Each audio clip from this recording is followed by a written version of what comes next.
This week is all about crewing on a sailboat. For those of you who want to get out on the water on a sailing boat. So whether you're a newbie and just want to get your feet on the boat as crew, or whether you're more experienced and maybe want to push for your next crewing job, whether it's crossing the Atlantic or the Lights. And we have some bonus tips from the owners of this yacht who have clocked up more than 20,000 ocean crossing miles for you guys, so you know exactly what owners expect from crew. So you might have guessed it, we are not on our boat. We are privileged to be on an Oyster 55, which, for those of you who don't know, is a luxury blue water cruiser that we are lucky enough to be crewing on, so we thought we'd take this opportunity to make this video for you. So I thought I'd get started with the basics here in the saloon. Now, this is a reasonable sized sailboat at 55 feet. I mean, the space in here is absolutely lush. But a lot of boats are smaller, like for example our 32 footer, or even smaller boats if you're sort of getting started out as casual crew on a small boat. But I think regardless of the boat size, is you've got to start being conscious about close quarters, working in close quarters. Things can get quite cramped, particularly in a rolly sea and things, whether it's squeezing past each other in the galley or sort of trying to squeeze around the helm. You've just got to start getting used to sort of respecting each other's personal space, but also being ready to lose that personal space and just get close and cozy for the trip.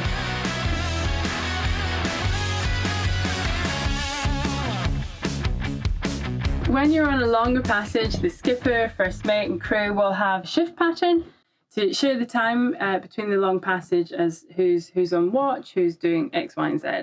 And on longer passages, obviously, you have to sleep sometimes. So you have to expect that when sailing, and it's super exciting, like you're going to have to sleep whilst the boat's moving through the ocean at night. So this is a sea berth. So this is the sort of area you'll expect to sleep. If not in an allocated sea berth, you'll be in a saloon bunk. So this is called a lee cloth, and this will secure up here and it essentially holds you in.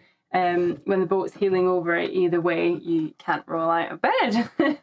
And just before we move up onto the deck, I just wanted to mention that as crew, don't be surprised if the skipper asks for your medical history, because at the end of the day, once you slip the lines and you're on the water, you're his or her responsibility.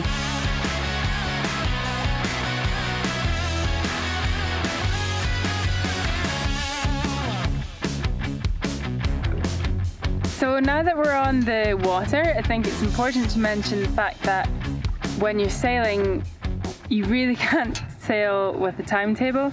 You can't sail to a schedule, so it's important that you don't have too definitive dates to sort of go back to, because it puts way too much pressure on the skipper to return back to port in time for your appointment, say. So you're always going to have go with a little bit of flexibility either side for weather windows, etc. for sailing. And the other key thing for crew, I'd say, is knowing a little bit about the VHF. So that's the handheld radio that you have on board. And the main thing to remember is channel 16. So that's the channel for emergencies. That's the channel you'll get your shipping forecast. That's the channel to be on.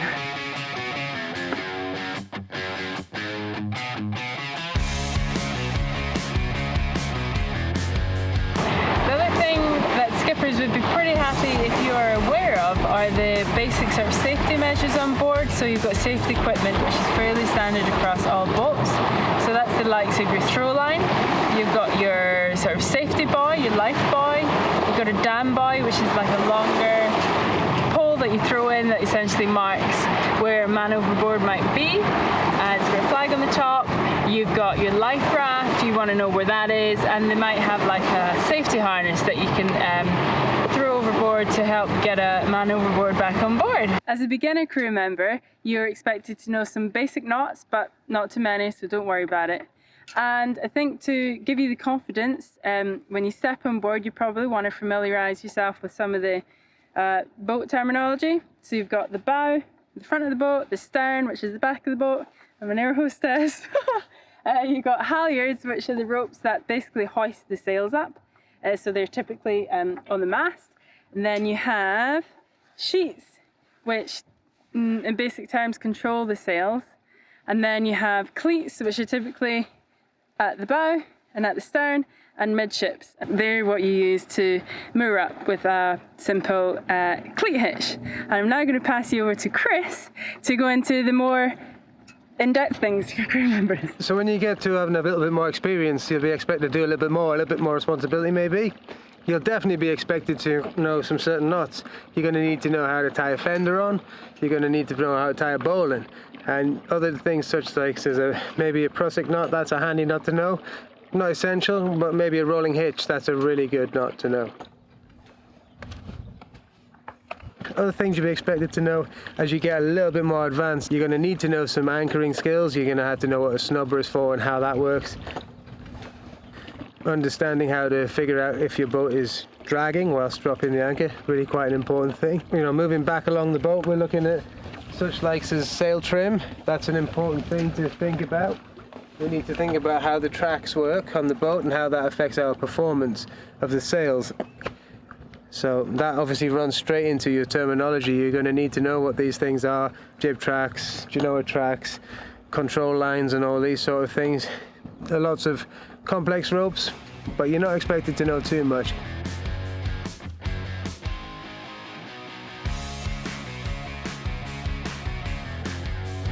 But your general rule with more advanced crew is your role is to try and make it easy for the skipper. We're trying to make life so simple for them. I mean, they've got so many things to think about, and if you can just ease that pressure a little bit, then you'll be asked to come back again. So moving in the cockpit, we've got some other things to think about. You've got several things in here. More advanced crew members, they might want to learn a little bit about chart plotters and know how that works. That would be a cool thing to know. And then basic instrumentation, you know, we've got wind, depth and speed. Just understand what it means to the boat. Is the depth reading underneath the keel or is it reading from the waterline?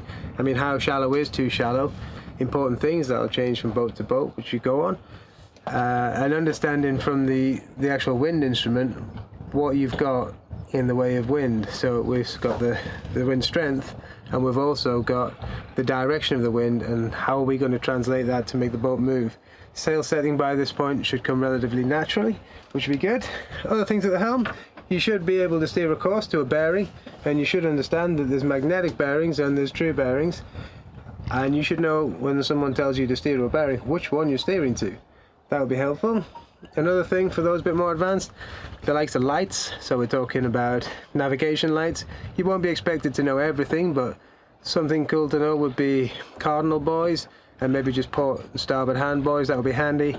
And being able to understand basic shipping lights so you can see if something's coming towards you in the night. No one wants a bump in the night. Aside from that, again, it all just basically boils down to helping the skipper out and looking after their boat.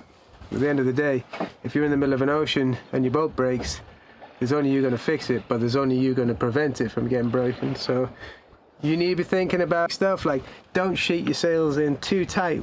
You're not racing on a cruising boat. If you're racing, fair do.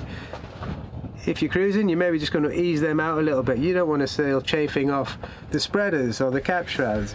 You don't want a line running up against something rough.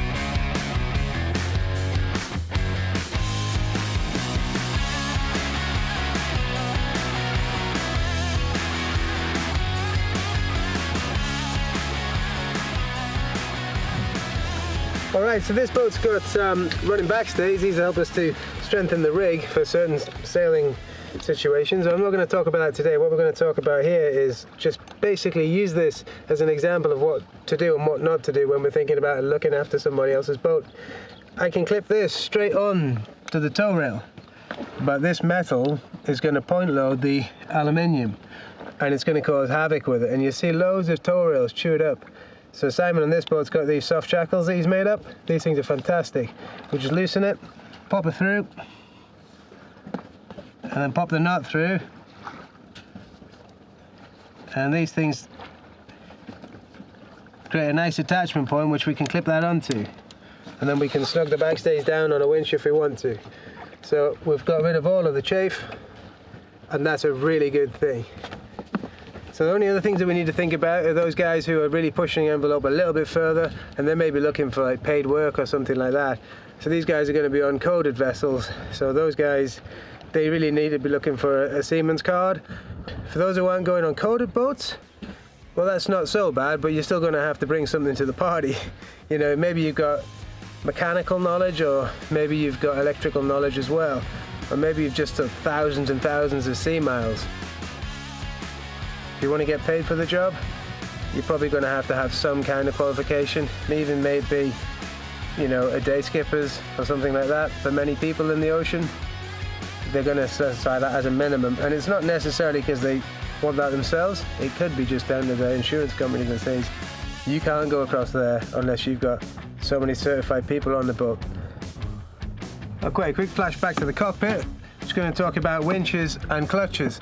So this is an electric winch, fantastic piece of kit. It's got 2 buttons to control this winch, and you've got a fast and a slow. But if you don't have experience with these winches, I would suggest you use them manually, because you can do some serious damage by over trimming with the power of these things. So regardless of what kind of winch it is, there's basics on using it. You take your rope and you wrap it clockwise. Usually a minimum of 3 on pretty much any boat, and that's a sensible move. If you're unsure, just put an extra turn on it. Always clockwise. If you have these self-tailing things, we can pop it round and snug her up like so. Always clockwise, and then with a winch handle, we pop the winch handle in like so, and then we can turn it to tension the sheet or the halyard or whatever it is you're doing. When we come to loosen it, we take the handle out, the 2 hands, remove it, and then I'll remove this clutch just now so I can show it. We're going to hold your hand on the clutch, on the side of the drum, even better with this hand so that you don't get your hands in a knot, and we can ease it out like this. The reason we do this is it stops us getting right in turns like this. Once this happens, it's not a very good thing. You can end up with the rope trapped and get your fingers trapped in it. Then you're going to have to use a knot like a rolling hitch onto another winch to remove this knot.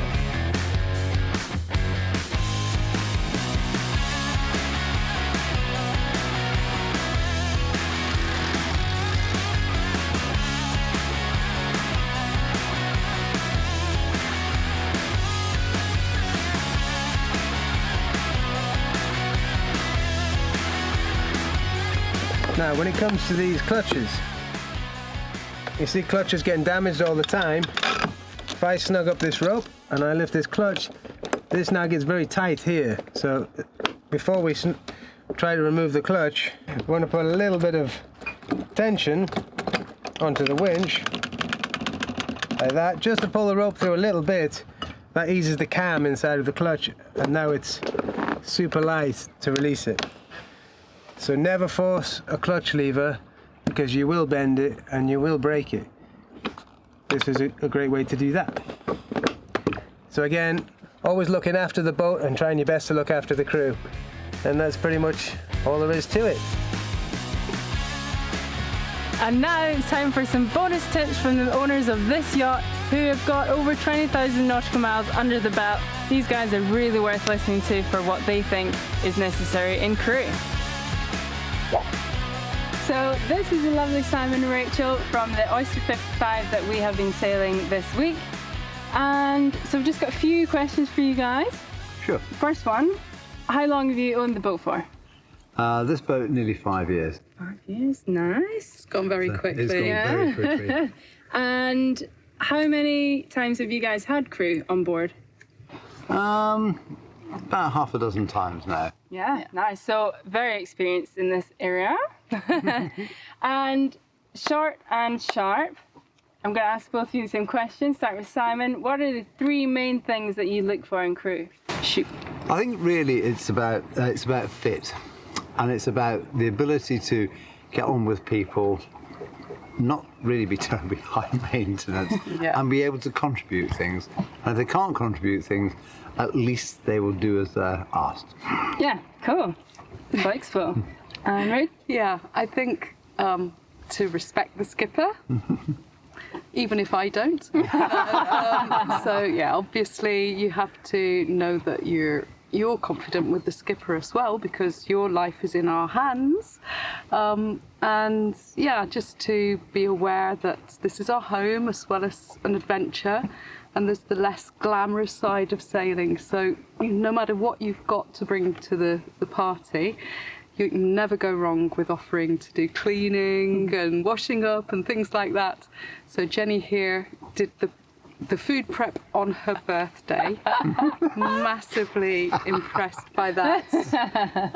Yeah, and then little things like, ask when you come on board where everything is so that you know where you can make a cup of tea. It's little things that add up a lot. And be honest. We've had people on board who've sort of exaggerated their competency level. Yeah. And then you find out very quickly. So we now do some little tests at the beginning. Quizmaster. Cool. So I guess it's fair to say that just being upfront, being honest and open are super important things. And one extra bonus tip that I heard from Simon earlier was when you're bringing all your gear on board for your big adventure, do not bring it on a wheeled suitcase. Because one, the wheels are going to ruin the lovely teak on the deck, and two, with it being like a hard square suitcase, you're going to not be able to put it anywhere. It's going to be on your bed when you're sleeping on it. So bring like a soft duffel bag, hold all type thing. Soft bag and deck shoes, proper deck shoes. Deck shoes, not high heels, sorry. Or I'm sure. And no high heels. And bring your own tomato ketchup. Skipper doesn't have any. I think it's a wrap. Thanks, guys.